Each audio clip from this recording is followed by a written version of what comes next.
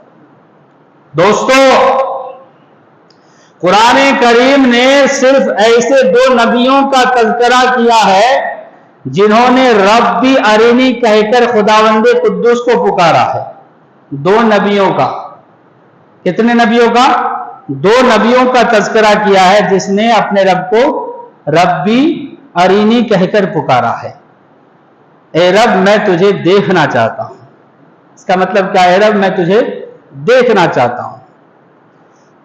جنہوں نے ربی ارینی کہہ کر خداوند قدوس کو پکارا ہے ان میں سے ایک حضرت ابراہیم علیہ السلام، دوسرے حضرت موسیٰ علیہ السلام۔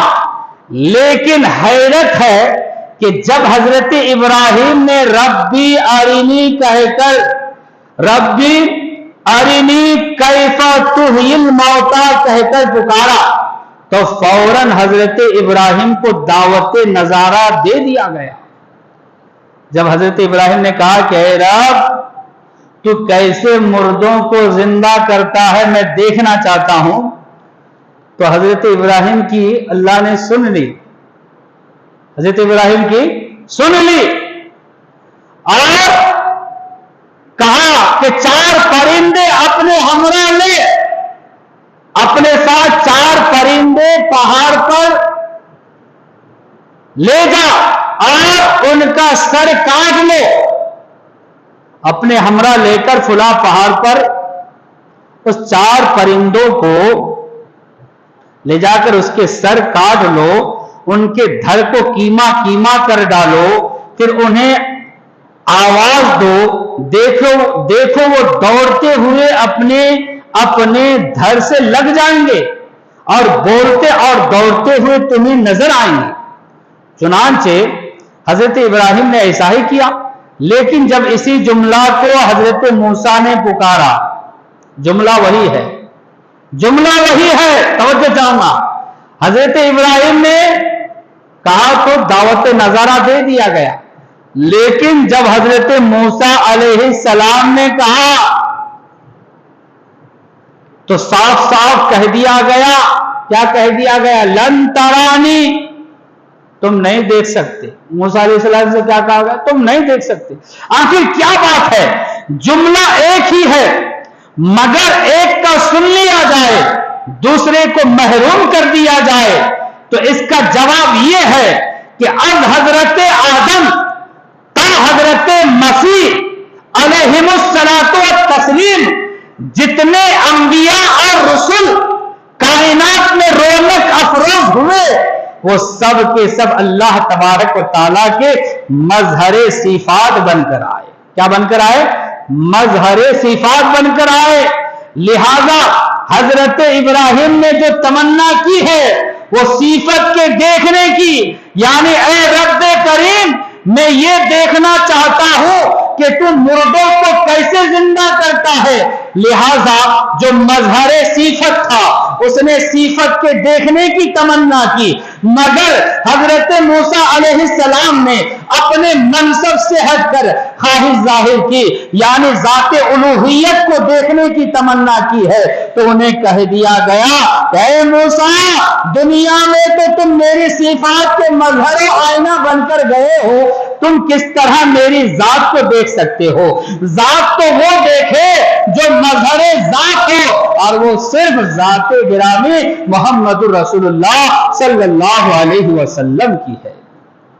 چنانچہ شب معراج میرے رسول نے ذات الوہیت کو، توجہ ہے نا، شب معراج میرے حضور نے ذات الوہیت کو، ذات الوہیت یعنی خداوند قدوس کو، ذات الوہیت کو اس طرح دیکھا، قرآن نے اپنے الفاظ میں ما زاغ البصر وما طغى سے ترجمانی کی